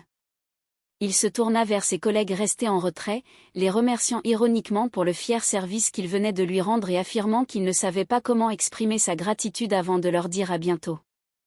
Pendant ce temps, dans une autre pièce de l'hôpital, un interne tenait entre ses mains le fameux manuscrit que Sabri prétendait avoir écrit. Il feuilletait les pages d'un air découragé, s'exclamant avec dépit sur le nombre impressionnant de feuillets que comportait l'ouvrage. Il compta à haute voix 382 pages de texte dense et se demanda à quelle page il se trouvait lui-même après plusieurs minutes d'effort intellectuel, constatant avec effroi qu'il n'était encore qu'à la page 2 du récit. Sabri fit alors son entrée dans la pièce d'un pas vif. En voyant son collègue, il l'interpella pour lui demander où il s'était caché pendant tout ce temps, expliquant que tout le monde l'avait cherché partout dans l'hôpital. L'interne leva les yeux du manuscrit et répondit d'un ton tranquille qu'il était simplement en train de lire paisiblement dans son coin, insistant sur le fait qu'il tenait un livre entre ses mains. Sabri, feignant la surprise, lui demanda depuis quand il s'était découvert une passion pour la littérature classique. L'interne se défendit aussitôt, affirmant que tout le monde n'était pas dépourvu de culture et que la lecture était une activité partagée par de nombreuses personnes dans le service. Sabri, sceptique, le mit au défi de citer le titre du tout dernier livre qu'il avait achevé avant celui-ci. L'interne réfléchit un court instant et annonça fièrement qu'il s'agissait du conte de Richmond Moore. Curieux, Sabri lui demanda de quoi parlait cet ouvrage au titre ronflant. L'interne expliqua avec un sérieux papal qu'il s'agissait d'un roman de science-fiction datant du XIIIe siècle et que le sujet principal était la découverte de l'Amérique. Sabri balaya l'explication d'un geste dédaigneux, affirmant que c'était une œuvre beaucoup trop complexe pour l'esprit d'un simple brancardier et qu'il laissait tomber l'affaire. Il accusa ensuite son collègue de se donner des grands airs de supériorité intellectuelle depuis qu'il s'était mis à lire des livres. L'interne répliqua que ce livre ne se racontait pas mais qu'il se lisait avec le cœur, affirmant que le texte procurait de véritables frissons d'émotion au lecteur et qu'on en sortait transformé. Sabri, subitement conquis par cette description élogieuse, tendit la main et demanda qu'on lui prêtât l'ouvrage sur-le-champ pour qu'il pût en faire l'expérience par lui-même. L'interne refusa poliment mais fermement, expliquant que le manuscrit ne lui appartenait pas et qu'il avait l'obligation stricte de le rendre à son véritable propriétaire dès le lendemain matin à la première heure. Sabri insista, proposant de passer la nuit blanche à lire l'intégralité des pages pour pouvoir le restituer à temps, suppliant son ami de faire un geste de camaraderie. Devant le refus persistant de l'interne qui expliquait qu'il ne possédait qu'un seul exemplaire, Sabri proposa une solution de compromis consistant à faire moitié-moitié avec le texte. L'interne formula alors une proposition alternative, suggérant de prêter l'ouvrage à Sabri à une condition bien précise. Il proposa de faire comme dans les résumés des magazines de programmes de télévision, demandant à Sabri de lui raconter en détail le début de l'histoire pour qu'il ne manquât rien du fil conducteur. Sabri accepta joyeusement et ajouta qu'il raconterait également le milieu de l'intrigue pour être complet. L'interne compléta la proposition en demandant qu'on lui racontât la fin du récit également. Sabri proposa finalement d'agir comme si l'interne n'avait jamais ouvert le livre, afin de préserver la surprise totale de la découverte. Quelques heures plus tard, un drame terrible se noua dans les esprits. Sabri revint vers son collègue, l'air décomposé, et lui avoua à demi-mot qu'il avait tout simplement égaré le précieux manuscrit unique au cours de ses pérégrinations. L'interne, pris de panique, affirma qu'il était absolument impossible d'avouer la vérité au propriétaire du livre, car celui-ci le prendrait extrêmement mal et que les conséquences seraient désastreuses pour leur carrière. Il décréta qu'il fallait de toute urgence inventer un mensonge élaboré qui eût l'air totalement vrai pour couvrir la perte. Sabri approuva l'idée et proposa immédiatement un scénario de son invention. Il suggéra de raconter que le feu de sa cheminée domestique était sur le point de s'éteindre au milieu de la nuit froide et que, pris de panique à l'idée que sa famille pût succomber aux rigueurs de l'hiver, il avait été contraint de jeter le manuscrit au milieu des braises pour raviver la flamme salvatrice. L'interne reconnut que l'histoire était dramatique à souhait mais fit remarquer qu'elle présentait deux failles majeures. Premièrement, Sabri ne possédait pas de cheminée à bois chez lui mais un simple radiateur électrique obsolète, et deuxièmement, Aimé, le propriétaire légitime du livre, était déjà venu lui rendre visite à son domicile et connaissait parfaitement la configuration des lieux. Sabri dut se rendre à l'évidence et abandonner cette idée lumineuse. L'interne proposa alors un autre mensonge qu'il jugeait beaucoup plus crédible pour le grand public. Il suggéra de raconter que Sabri se trouvait paisiblement installé dans une rame de métro, en train de lire l'ouvrage tout en riant de bon cœur tellement le texte était divertissant. À un moment donné, un individu mal intentionné, profitant de son inattention causée par l'hilarité générale, lui aurait arraché le livre des mains avant de prendre la fuite en courant à travers la station. Sabri trouva l'histoire excellente et valida le plan. L'interne souligna qu'il faudrait faire croire à Aimé que cette histoire était la vérité pure, tout en sachant pertinemment au fond d'eux-mêmes qu'elle était fausse, créant ainsi un paradoxe de comédien remarquable. Sabri se montra confiant, affirmant qu'il possédait un véritable talent d'acteur et qu'il saurait jouer la scène à la perfection. L'interne ironisa sur le fait que Sabri avait effectivement un talent indéniable lorsqu'il s'agissait d'incarner un personnage qui jouait mal la comédie. Sabri répliqua qu'il excellait tout autant lorsqu'il s'agissait de jouer le rôle d'un homme sûr de lui et honnête. Selon lui, le secret des grands comédiens de l'histoire du théâtre résidait entièrement dans l'intensité du regard. Il fit une démonstration en fixant son ami avec des yeux ronds et déterminés, affirmant que c'était par le regard que passaient toutes les grandes émotions de l'âme humaine. C'est à cet instant précis qu'Aimé fit son apparition au détour du couloir, l'air impatient. Il salua le duo et demanda immédiatement si la lecture s'était bien passée, s'enquérant de l'opinion générale de Sabri sur son œuvre maîtresse. Sabri, appliquant la consigne de confiance en soi, prit une pause théâtrale, fixa Aimé avec l'intensité requise et annonça d'une voix blanche qu'il avait tout simplement perdu le manuscrit au milieu de la nature. Plus tard dans l'après-midi, dans la chambre d'un patient en béquille qui s'apprêtait à quitter l'établissement hospitalier, Aimé effectuait ses tâches quotidiennes d'infirmier avec professionnalisme malgré sa tristesse latente. Il annonça au malade que dans 15 jours exactement, il serait enfin autorisé à sortir et à retrouver sa liberté de citoyen. Le patient, d'un ton las, répondit que pour lui, se trouver dehors ou dedans revenait exactement au même au vu de sa situation personnelle. Clara entra alors dans la chambre d'un pas décidé, saluant poliment l'assemblée. Elle ordonna à Aimé de s'occuper en priorité des bandages du blessé avant de lui administrer les médicaments prescrits sur la feuille de soins réglementaire. Aimé obéit et commença à manipuler les compresses de gaz stériles. Le patient profita de ce moment pour s'adresser à Aimé, lui demandant s'il avait finalement pris le temps de lire le livre dont tout le monde parlait dans le service et si l'ouvrage lui avait plu. Aimé, embarrassé, répondit par l'affirmative tout en cherchant une échappatoire visuelle. Constatant qu'il risquait de manquer de matériel médical pour terminer son œuvre de pansement, il annonça qu'il allait chercher des compresses supplémentaires dans la réserve centrale pour être plus à l'aise. Le patient le retint par la manche, insistant pour obtenir une véritable critique littéraire de sa part. Aimé, acculé, affirma qu'il avait trouvé l'œuvre incroyable, la qualifiant à la fois de gaie et de particulièrement conviviale pour le lecteur moyen. Le patient fronça les sourcils d'un air sombre, faisant remarquer avec une froideur polaire que son livre traitait pourtant exclusivement de thèmes tragiques tels que le suicide et le mal de vivre profond de l'être humain. Il demanda à l'infirmier comment il pouvait décemment qualifier un tel sujet de gai et de convivial. Aimé bafouilla, tentant de se rattraper aux branches en expliquant que le texte recelait une sorte d'aiguille de gaieté dissimulée au milieu de la tristesse ambiante. Selon lui, c'était une convivialité qui faisait pleurer le lecteur, une sorte de convivialité chialante qui remuait les tripes tout en restant chaleureuse. Le patient comprit immédiatement la supercherie et accusa Aimé de ne pas avoir ouvert le moindre chapitre de son œuvre. Aimé avoua qu'il avait simplement commencé par les premières lignes avant d'être interrompu par ses obligations de service. Le patient l'accusa de manquer de franchise et de courage pour lui avouer les choses en face, affirmant que le livre lui était tout simplement tombé des mains par ennui.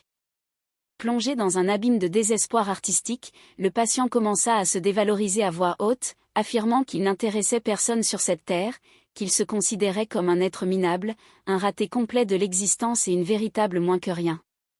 Aimé, dépassé par la tournure dramatique des événements, tenta de calmer le jeu tandis qu'un collègue incitait le patient à assumer ses propos avec franchise une bonne fois pour toutes. Une dispute éclata entre les membres du personnel hospitalier au sujet de la gestion psychologique de la situation. Soudain, la situation prit une tournure critique lorsque le patient, poussé à bout par le manque de considération pour son art, se dirigea vers la fenêtre ouverte de la chambre et enjamba le parapet, menaçant de se jeter dans le vide depuis le 4e étage du bâtiment. Clara et les autres se précipitèrent vers lui pour tenter de le raisonner. Le patient hurlait qu'il allait mourir par manque de talent et d'amour de la part du public. Aimé lui cria d'arrêter sa folie, affirmant que toute cette histoire de lecture n'avait aucun rapport avec sa valeur humaine intrinsèque. Pris d'un élan de vérité désespéré, Aimé avoua enfin à haute voix devant toute l'assistance qu'il n'avait pas lu le livre, espérant ainsi calmer la détresse du malheureux en ramenant la faute sur sa propre paresse. Un collègue tenta de rationaliser la situation en affirmant que si le patient avait véritablement eu l'intention de sauter, il l'aurait déjà fait depuis longtemps au lieu de discourir sur le rebord de la fenêtre, qualifiant sa démarche de simple chantage psychologique. Clara s'indigna de tant d'insensibilité face à un homme en danger de mort. Le patient menaçait de lâcher prise à tout moment. Malgré la gravité du moment, certains membres du personnel restaient persuadés qu'il s'agissait d'une simple mise en scène théâtrale pour attirer l'attention générale sur sa condition d'artiste incompris. Un collègue encouragea même ironiquement le patient à sauter pour prouver sa bonne foi, affirmant que d'habitude, ceux qui annonçaient leur passage à l'acte à voix haute ne passaient jamais à l'action. Aimé rappela qu'un homme suspendu à une fenêtre en hurlant son désir de mourir ne cherchait généralement pas simplement à fumer une cigarette tranquillement au grand air. La tension monta d'un cran alors que les reproches fusaient au sein de l'équipe hospitalière concernant la responsabilité morale de chacun dans ce drame imminent. Le lendemain matin, une atmosphère de deuil pesant régnait dans les bureaux de la direction de l'hôpital.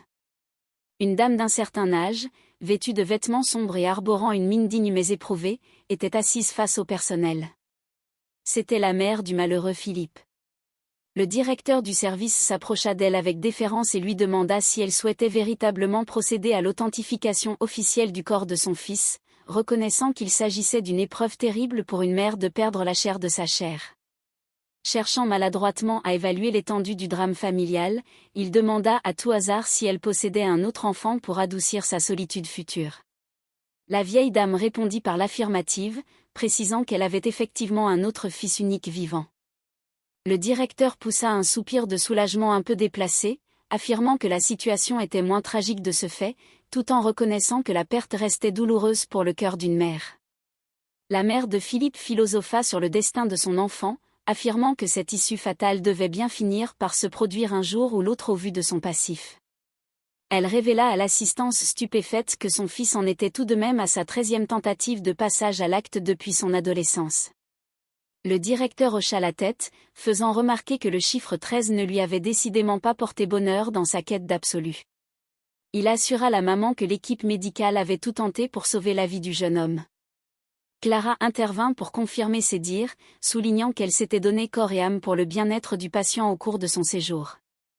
Elle raconta même qu'un jour mémorable, poussés par une étrange connexion cosmique, ils avaient tous les deux effectué une tentative de suicide rigoureusement en même temps, à la même heure précise et sans s'être concertés au préalable, une anecdote qui laissa l'assistance perplexe quant aux méthodes de soins du service. Le directeur coupa court aux digressions de Clara et affirma à la maman que son fils n'avait pas souffert dans sa chute. Il expliqua de manière très imagée que le jeune homme était mort sur le coup, qu'il était tombé d'un coup sec et qu'il avait à peine rebondi sur le sol en bitume de la cour d'honneur de l'établissement, décrivant la scène avec une précision géométrique un peu crue. Il insista sur le fait que Philippe était un grand écrivain de l'ombre et qu'il avait reçu un ultime hommage de la part de ses pairs.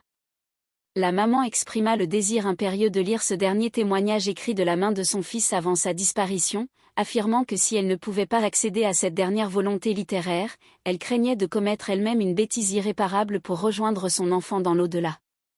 Aimé, pris de panique à l'idée d'avouer que le manuscrit avait disparu par sa faute, tenta d'intervenir pour dissuader la maman de lire le texte immédiatement, mais le directeur lui ordonna fermement de donner le livre à la vieille dame sans plus tarder, estimant que c'était la moindre des choses pour respecter le deuil d'une famille.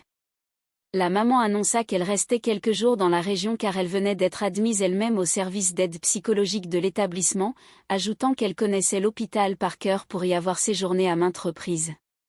Elle salua l'équipe en leur rappelant de ne pas oublier de lui faire parvenir le manuscrit original dès le lendemain avant de prendre congé.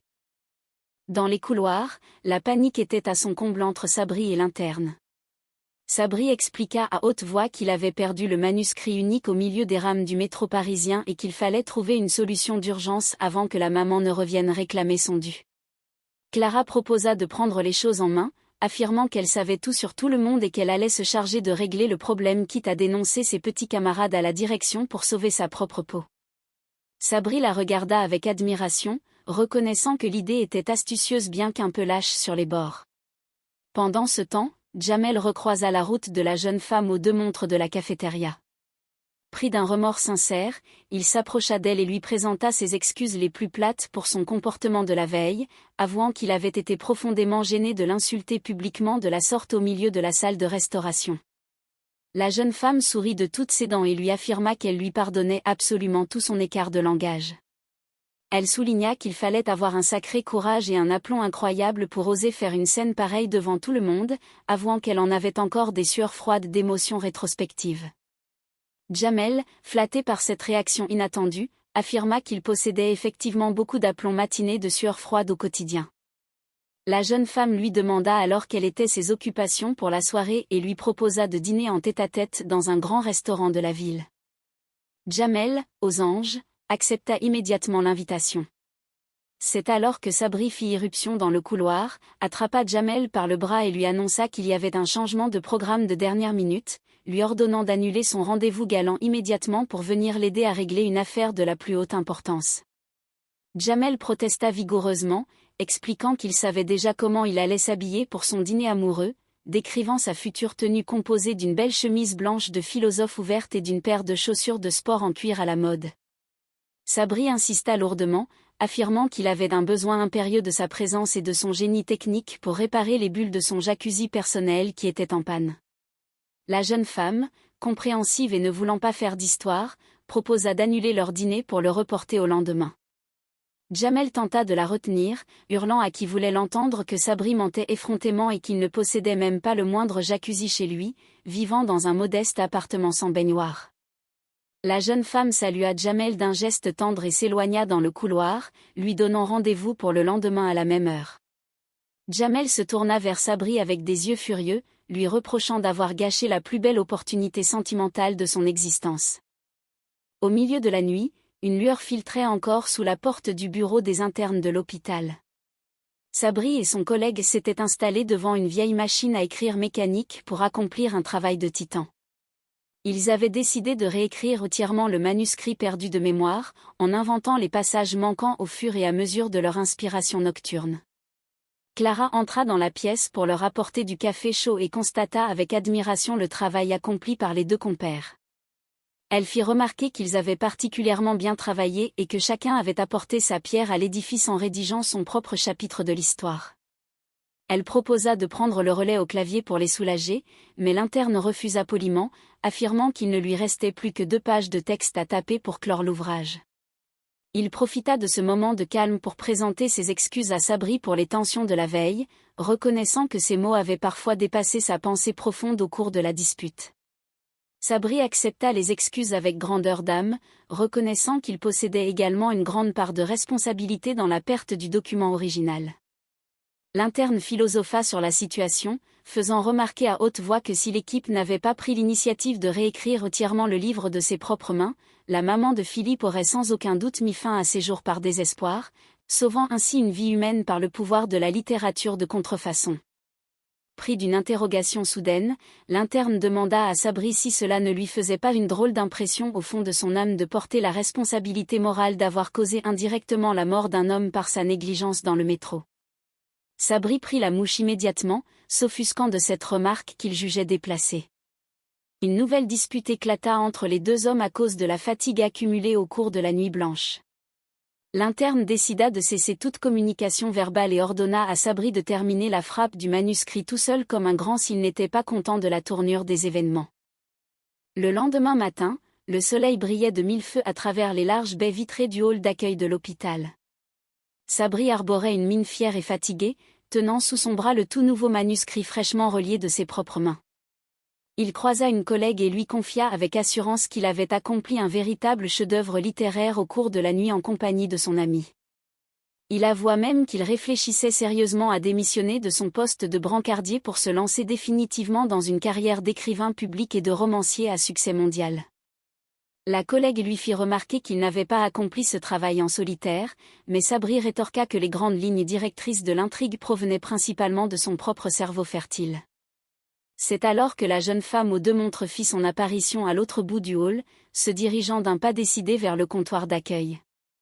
Clara s'approcha de Sabri et lui demanda à voix basse si cette femme le collait encore au basque malgré les événements de la veille.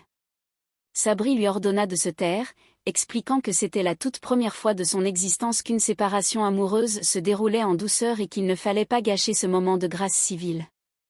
Clara, n'écoutant que son courage et son manque de tact légendaire, se précipita vers la jeune femme et lui hurla au visage que Sabri ne l'aimait plus du tout, que leur histoire était définitivement terminée et qu'il fallait débarrasser le plancher immédiatement sans faire d'histoires inutiles. Elle accusa la pauvre infirmière de s'accrocher désespérément à un homme qui ne voulait plus d'elle et lui ordonna de dégager de l'établissement sur le champ sous peine d'intervention du service de sécurité. La jeune femme, totalement stupéfaite et humiliée par cette agression verbale gratuite au milieu du hall d'accueil, regarda Sabri avec des yeux pleins de larmes, espérant un mot de soutien de sa part. Sabri resta muet comme une carpe, n'osant pas contredire Clara. La jeune femme tourna les talons et s'enfuit en courant vers la sortie de l'hôpital, le cœur brisé en 1000 morceaux. Clara se tourna vers Sabri avec un sourire triomphant, lui demandant qui il devait remercier pour ce service d'ordre efficace qui venait de le libérer définitivement de ses obligations sentimentales. Sabri la remercia du bout des lèvres, l'esprit ailleurs. Quelques minutes plus tard, dans le bureau feutré de la direction, la maman de Philippe était assise en compagnie de toute l'équipe médicale pour la lecture officielle du manuscrit réécrit. Elle referma solennellement l'ouvrage, prit une grande inspiration et posa son regard lourd sur l'assistance suspendue à ses lèvres.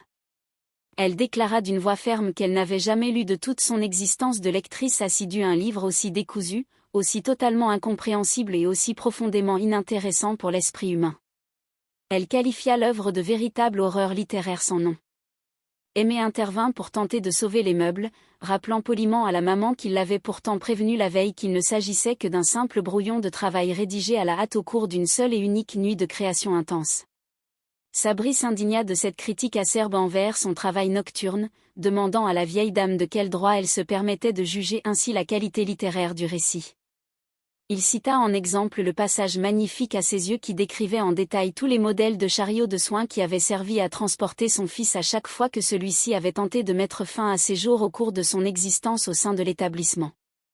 La maman répliqua que ce passage précis était honnêtement l'un des plus catastrophiques et des moins crédibles de toute l'histoire de la littérature contemporaine. Sabri tenta de défendre l'honneur de son œuvre en demandant le respect pour le travail de mémoire accompli autour de la figure du défunt. La maman fit remarquer qu'elle pensait qu'Aimé était le seul à avoir pris connaissance du texte original. Aimé expliqua qu'il avait tellement apprécié la première lecture qu'il n'avait pu s'empêcher d'en parler avec enthousiasme à tous ses collègues de service, propageant ainsi la rumeur de la création de ce chef-d'œuvre d'une convivialité chialante.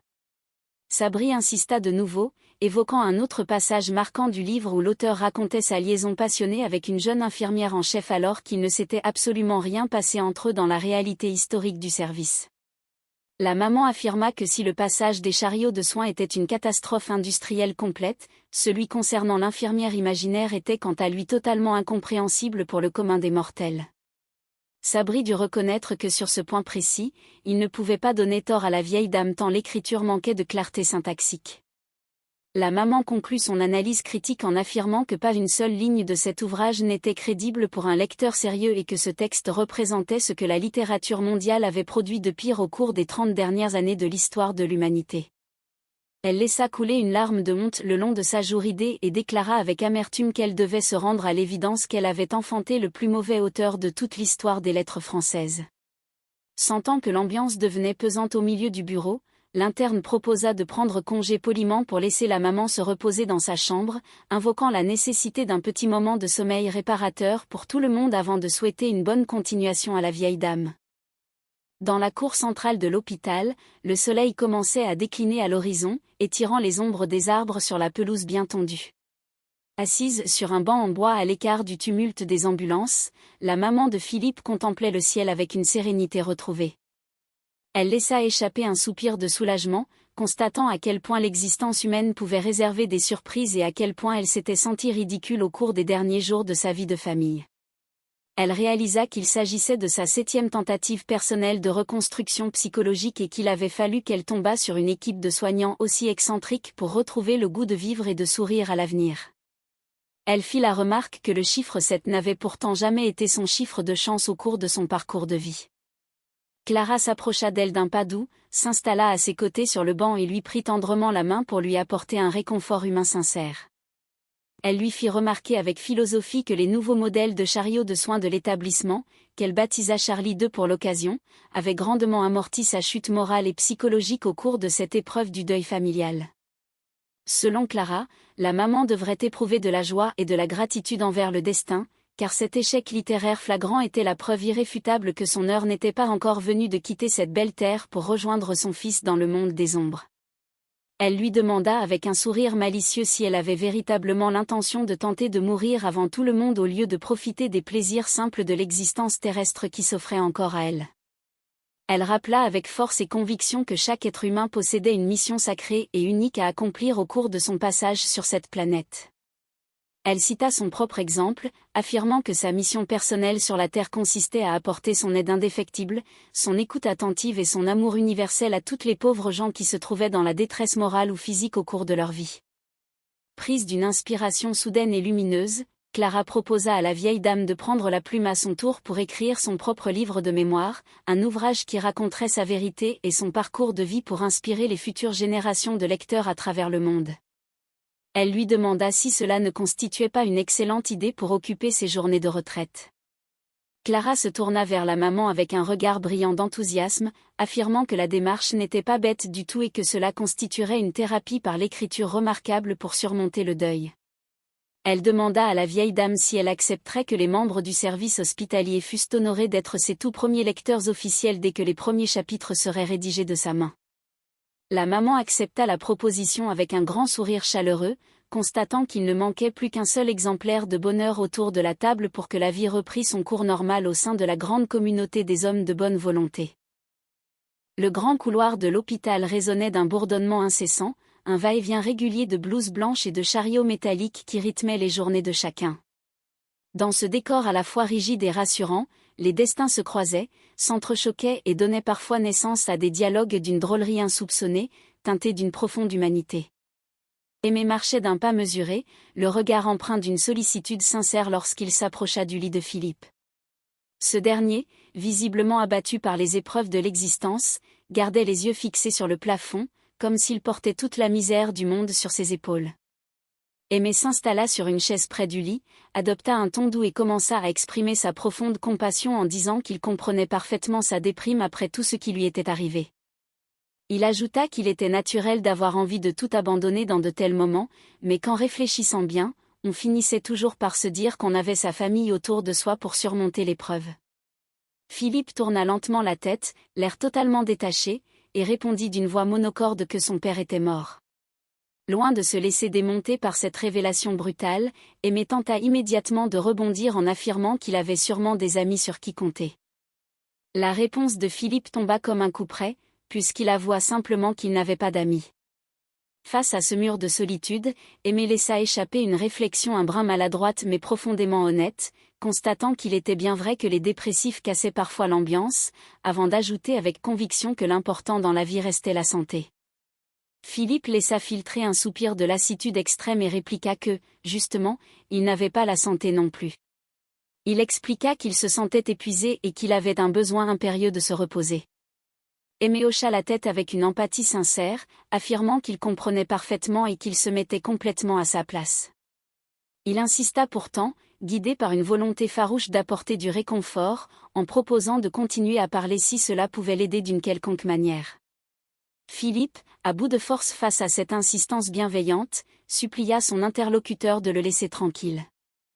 Aimé, percevant la détresse du malade, affirma qu'il connaissait bien cette situation particulière, mais Philippe réitéra sa demande de manière encore plus pressante, implorant qu'on le laisse seul. Aimé finit par capituler, le remercia poliment et insista une dernière fois en lui disant de ne surtout pas hésiter à l'appeler en cas de besoin. Dès qu'Aimé eut le dos tourné, Philippe laissa échapper un juron discret, le qualifiant de casse-couille, signe que la sollicitude excessive de l'infirmier avait eu l'effet inverse de celui escompté. Au même instant, la voix joyeuse et théâtrale de Béatrice retentit dans le couloir désert. Elle s'avança en demandant si quelqu'un l'avait appelée, avant de s'exclamer avec assurance qu'on l'avait bel et bien appelée. Elle s'enquit de la situation avec un enthousiasme débordant et déclara qu'ils allaient immédiatement s'occuper de la réconciliation. Sans attendre, elle lança une invitation au dodo, ce qui provoqua une réaction d'incompréhension totale de la part de ses collègues qui se demandaient si elle n'avait pas perdu la tête. Béatrice poursuivit son monologue énergique en expliquant qu'il fallait plumer ses selles avec l'autre, une expression farfelue qui laissait ses interlocuteurs pantois. Non loin de là, Clara observait la scène avec un certain amusement, tandis que Sabri confiait ses impressions à son collègue. Sabri expliqua que si Clara était une personne normale, Béatrice, en revanche, était à la fois belle, intéressante et étouffante. Il ajouta que sa manie de tout positiver en permanence finissait par le déprimer profondément et qu'il ne pouvait plus supporter cette ambiance. Il se tourna vers Aimé et lui affirma avec une sincérité touchante qu'il n'y avait que lui de sympa dans tout le service. Aimé, touché mais modeste, balaya le compliment d'un geste de la main en disant qu'il ne fallait pas dire des choses pareilles. Pour prouver sa gratitude, Aimé annonça qu'il avait un cadeau spécial pour lui là-bas. Sabri, intrigué, répéta le mot avec surprise. Aimé sortit alors un volume de sous sa blouse et lui présenta le livre en expliquant fièrement que c'était lui-même qui l'avait écrit. Il ajouta qu'il aimerait beaucoup que Sabri le lise afin de lui dire ce qu'il en pensait vraiment. Face à l'air incrédule de son ami, Aimé demanda avec une pointe d'hésitation s'il savait lire, ou plutôt s'il aimait lire. Sabri prit l'ouvrage entre ses mains, inspecta la couverture et répondit qu'ils allaient bien voir ce que cela donnait. Il commença à lire à haute voix la première phrase qui décrivait son âme comme un noir tunnel dans la nuit noire de sa sombre vie. Loin d'être rebuté par cette entrée en matière dramatique, Sabri s'enthousiasma immédiatement en déclarant qu'il adorait quand le mot noir apparaissait 2 fois dans un même titre, affirmant que cela fonctionnait toujours à merveille et que c'était tout simplement magnifique. Aimé, ravi de cet accueil, hocha la tête et souligna que le livre racontait de nombreuses aventures qui lui étaient arrivées. Il demanda ensuite à Sabri s'il lui serait possible de lire l'ouvrage pour le lendemain matin, car il aimerait être fixé assez vite sur la qualité de son écrit. Sabri accepta le défi sans l'ombre d'un problème. Le lendemain, l'agitation reprit de plus belle dans les services techniques de l'établissement. Sabri marchait à côté de son fidèle outil de travail lorsqu'il aperçut Jamel au détour d'un couloir. Il l'interpella pour lui demander s'il n'avait pas un peu d'huile sous la main, car il trouvait que Charlie grinçait un peu ces derniers temps. Jamel s'approcha, l'air sceptique, et affirma qu'il devait d'abord entendre le bruit pour pouvoir poser un diagnostic précis. Sabri insista en montrant le mécanisme défaillant et en affirmant qu'à son avis, le problème provenait directement de la cour.